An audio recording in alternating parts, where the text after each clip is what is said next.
In today's session, you will learn how you are the person that can most definitely make a difference to your life and why you must do it at all costs. Hi, I'm Jessica. I have understood and researched human behavior for over 2 decades. There's a lot of psychology out there, a vast spectrum of them, from positive psychology to psychologists and psychiatrists who deal with genuine mental health disorders. Now, remember, we are all made as a combination of a number of things.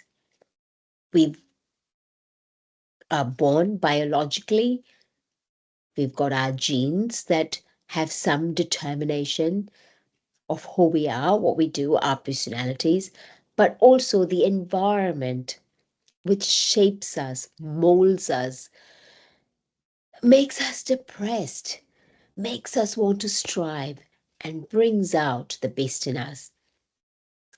My area of expertise lies in how we can use a comprehensive approach to ensure that we carve out environments that work to bring out the best in us. In saying that, I must stress that there are a various range of mental health disorders that also need medical care, and it is important we heed to qualified medical advice as well. However, for a far majority of us who think we are so depressed that we have drawn the short straw, that life is horrible and there's nothing we can do to change it, I'm here to tell you nothing can be further from the truth. Life is minority what we are born with, the cards we are dealt, but a majority what we do with it. And you might have noted that I'm not giving you exact percentages because life is more than numbers. Human reality cannot be tested as an experiment in a lab. We live in uncontrolled circumstances where millions and gazillions of opportunities, threats, strengths, and weaknesses impose on us to make us who we are. And for each of us, that is different. So let's understand the numbers, but throw them away, but realize that we are each unique, and the circumstances that make us who we are and the circumstances that break us is also different for each of us. Nevertheless, there's a very straightforward explanation between those that rise above situations and those that succumb to a range of circumstances. And remember, I'm not telling here that you shouldn't go and seek medical expertise and advice, because in there are various circumstances in which it is necessary. And oftentimes when I deal with clients, I do it in a complementary fashion and also recommend people go and seek the appropriate medical advice as and when is necessary. But this talk is about how we don't heal just because we've popped a pill. Or we don't not heal just because things have been done to us and that there's nothing we can do about it. Sure, money, environment, our socioeconomic status, our fluency in how we can communicate our message, our age, the support systems around us can all determine how much or how less support that we get. There are some things that we can't change. Now, I've been advising people in countries where there's a lot of cancer and a lot of diseases, but there's no funding to heal people. And that is a genuine concern. People lose their homes and their livelihoods because of sickness. That's very true.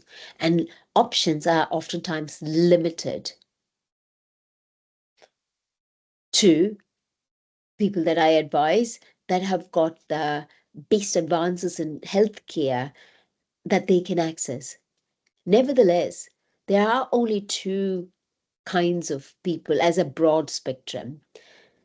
Whether people live in poverty or lack of access, or whether people live in flourishing and lots of access, there are two kinds of people.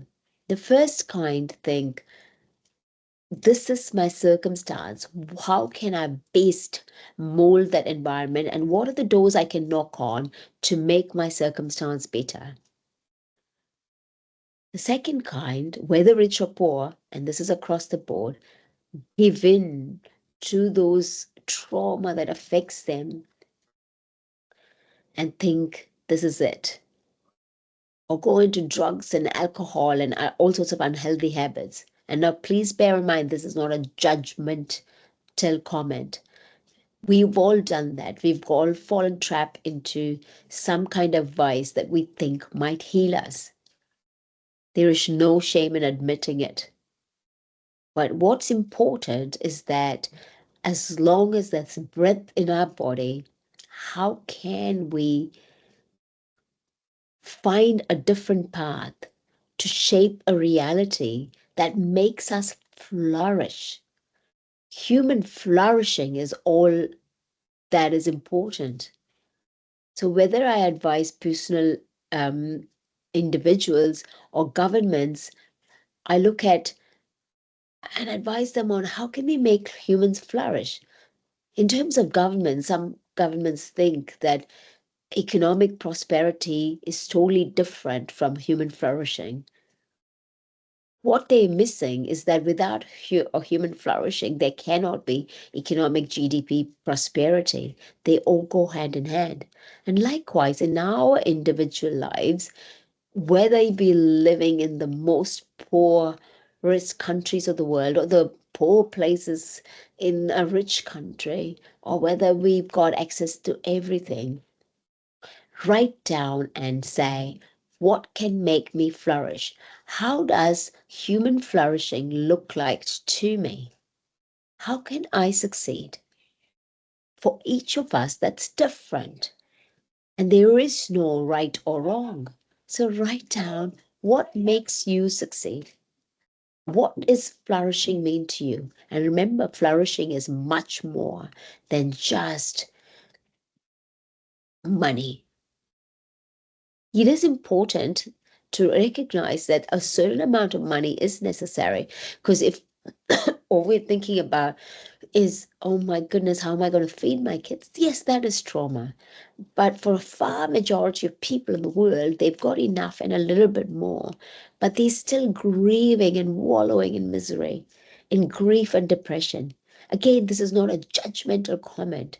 It is a reality of our lives. And I'm here to tell you, you can arise from that depressing reality to one of human flourishing. I've seen it happen firsthand in my life and the lives of others. And it can happen in your life too. But there is no shortcuts to finding human flourishing. I get so annoyed with people on the internet that says, come to me and do my course, and 3 months you'll be a billionaire. Come to me, and in 1 month you will find all the peace you can in the world. If that la la philosophy works for you, that's great. But for me, what works is consistency. But the first step is the willingness to know that you need a different future for yourself, your fun, or your family. And that first step is vital. Now you might say, oh, you're saying that because you want me to come to you. Don't come to me. Go to anyone that you think that can help. Or if you can't afford any paid counseling or supervision, you can do it yourself. Take a piece of paper and write down, how does human flourishing look for you?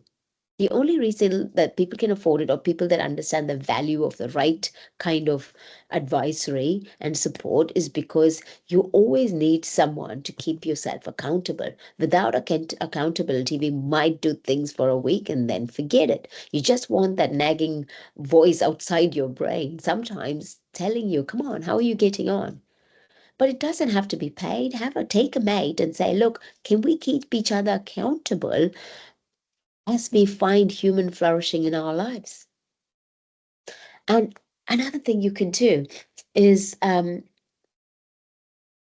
to create your own free network of mates, like a book club, like a flourishing club in your neighborhood, and meet each fortnight or a month to talk about how does human flourishing look like to you.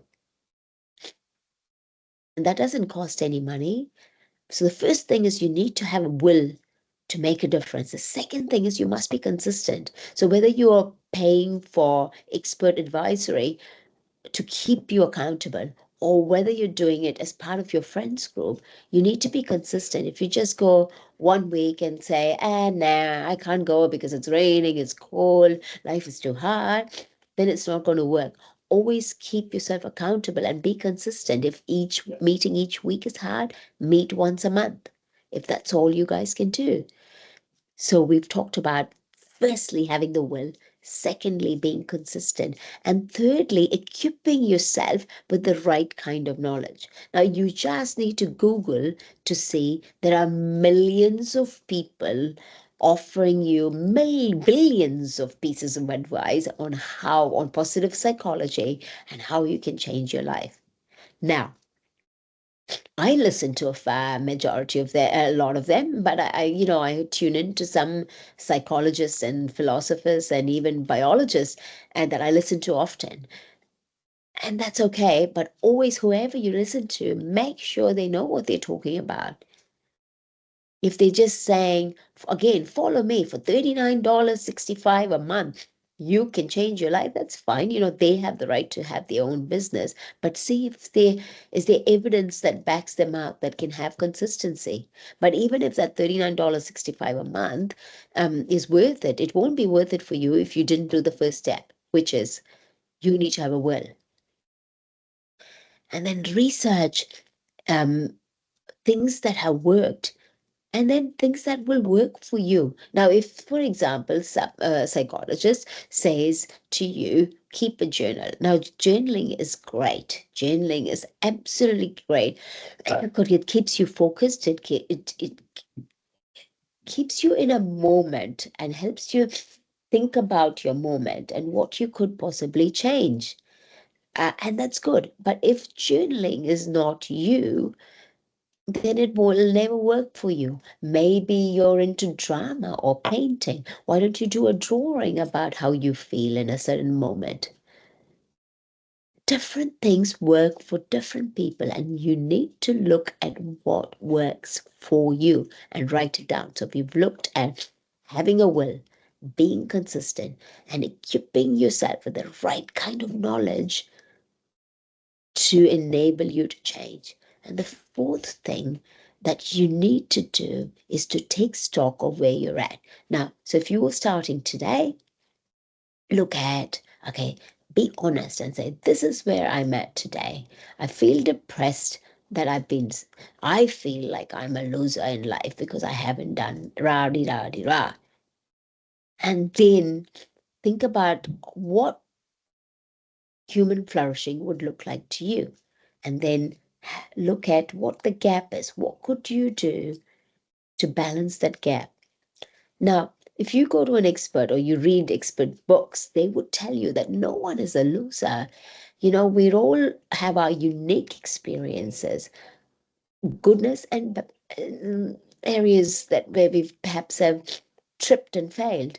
But the fact that you're still here listening to this message or other messages is that you are still trying, and that's actually a victory. So you need to come to that stage, know what the gaps are, but also know that you are trying and you're doing your best. So keep a journal. You note at the end of the year, your journey is actually progressing slowly but surely. um, and journal can be pictorial or video journal, maybe record yourself. So why am I saying you need to keep a track of where you're at? Because if you don't, in 12 months' time, you might look at yourself and say, oh, I have actually not done anything. You see, let me give you an example. When I started thinking, yeah, I can make a difference to people by doing YouTube videos, you look at my first videos and I look at them and think, oh my goodness, that they're shocking. I don't delete them because I don't want to be fake. I don't want to just present the best version of myself today. Like, you go and look at my old videos to see how I was, and slowly but surely you'll see the progress I've made, and you can track your progress too in a similar manner if you want to see growth. And regular tracking, whether through videos or writing or painting, is essential. So you can know that you are making progress. And the next thing you must do, so we've looked at having a will, consistency, equipping yourself, keeping track of where you're at. And the next thing you ought to do is to know, um, should I get additional tools to as I go on this journey of growth. So I was talking to someone the other day, and they were very much into their culture and they wanted to understand their culture better. So instead of just Googling and looking on the internet, which is okay, and getting just a layperson's view on the world, they're now going and pursuing studies in their culture at a university to read peer-reviewed journals to understand why their people are how they are, the trauma that they faced in the past, but not just so they can just traumatize themselves and others, so they can then find a solution to move forward into the future. So that's the next thing. And then I've had another client who said, they can't afford a supervisor or a counselor or an advisor, but they want to start by going um, to the gym, so then they can, on an occasional basis, when they get some advice, they know that they're tracking their growth. And that movement, actually, I love that idea, because even if you can't pay for anybody, just go for a walk in the park. Movement is key to success. um, and try these small tricks every day and note down your changes. And every morning, or the other thing my clients do, and I do this as well, if there's one particular personality or a character or a goal I've got, I actually write that down, whatever it is, and stick it in by my front door. So every day I get out, I see it. So now, and then I'm reminded, this is my aim. I am going for it. So do that. Whatever your flourishing looks like to you, it doesn't need to, and you don't want it to be a fake flourishing. So, flourishing you can't have something like, flourishing to me means winning $1 billion and buying a yacht. If that's your idea of flourishing, then we need to work on that. Flourishing should be practical, things within your control, that you can control, that you can change. Now, is winning $1 billion within your control? Maybe, if you buy the lotto, but the actual winning of the lotto is outside of your control. So then, if you're just relying on, okay, I'm gonna win my $1 billion and then I'll be happy, that's not going to, in my view, give you the outcomes that you desire. So take things within your control. It could be, oh, like I used to get, I'm an investigator, and when I see fraud or greed, it used to make me so angry, icky. But now, with the years of experience, I'm fair. I have no sympathy for fraudsters, but I'm also not angry. And that didn't happen overnight, but that comes through practice, knowing that I needed to work through that. And then I'd go and give organizations advice on things that are not working well, or fraud, or, fraud doesn't have to be just money. It's also, people just mucking around, and especially people taking someone else's money and doing all these things used to make me really annoyed. And now I'm at that stage now. I'm like, I've given you that advice. You've chosen not to take it. I'm going to leave. And now it's your problem. Because we don't, as human beings, need to take every problem under the sun into our brains and go ballistic and, like affecting our mental health. So choose what problems you take in and choose what you need to let go. Choose the things that you can control and choose the things that you cannot control. In that way, you will be close to your human flourishing every day. This is Dr. Jessica from Mess to Masterpieces Consulting. I hope you guys comment on the post and tell me what works for you, what doesn't work for you. My aim for these videos is that more people would listen to it so they can get the knowledge that they need to flourish. So I would encourage you to like, subscribe, and share. So together we can create a humanity that's flourishing and countries around the world that is so sustainable and flourishing that people can live in harmony. This is Jessica saying bye for now.